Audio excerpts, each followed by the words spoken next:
बहुत समय पहले की बात है। रामानाथा नाम का एक युवक था।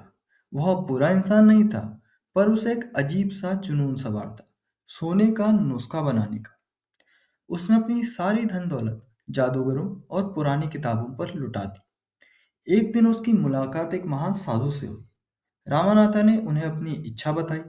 वे मुस्कुराकर बोले, पुत्र, मेरे पास एक ऐसा प्राचीन तरीका है जिसकी मदद से तुम किसी भी वस्तु को सोने की बना सकते हो। पर उसके लिए एक शर्त है। तुम्हें केले के पौधों की ओस से ये 5 लीटर की बोतल भरनी होगी।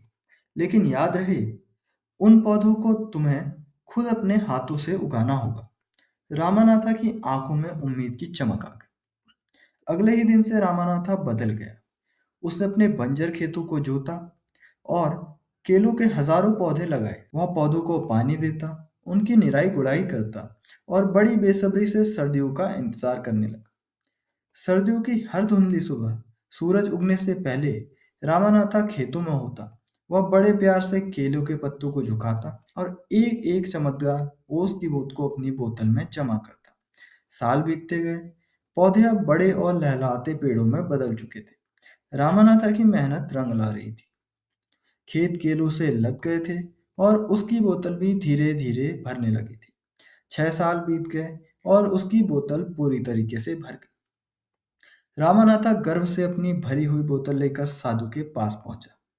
साधु ने मंत्र पढ़ा और ओस की एक बूंद तांबे की प्लेट पर छिड़की।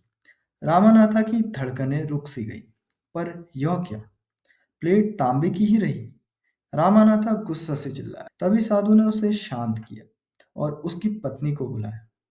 मधुमती एक भारी संदूक लेकर आई। जब उसने ढक्कन खोला तो रामानाथा की आंखें फटी की फटी रह गई। संदूक में सोने के सिक्के भरे पड़े थे।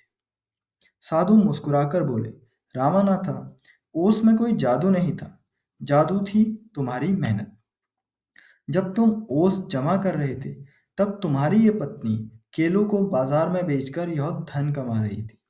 रामानाथा को समझ आ गया कि असली सोना आसमान से नहीं टपकता, बल्कि पसीने और लगन से पैदा होता है। उसने जादू का पीछा छोड़ दिया और हमेशा के लिए एक सफल किसान बन गया।